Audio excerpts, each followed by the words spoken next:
విజయనగరం జిల్లా శృంగవరపుకోట మండలంలోని దబ్బగుంట, పల్లపుదొంగాడ గిరిజన గ్రామాల్లో రోడ్డు సమస్య మరింత తీవ్రమవుతుంది.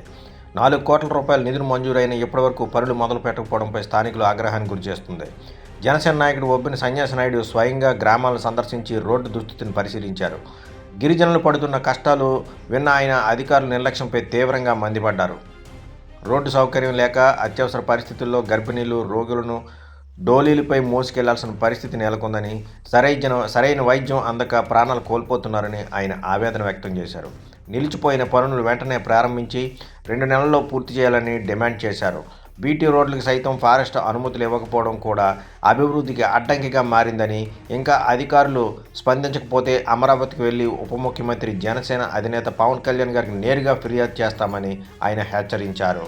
ఈ సమస్యలపై ప్రభుత్వం ఎలా స్పందిస్తుంది, గిరిజన ప్రాంతాలకు ఎప్పుడు న్యాయం జరుగుతుంది అనేది వేచి చూడాలి.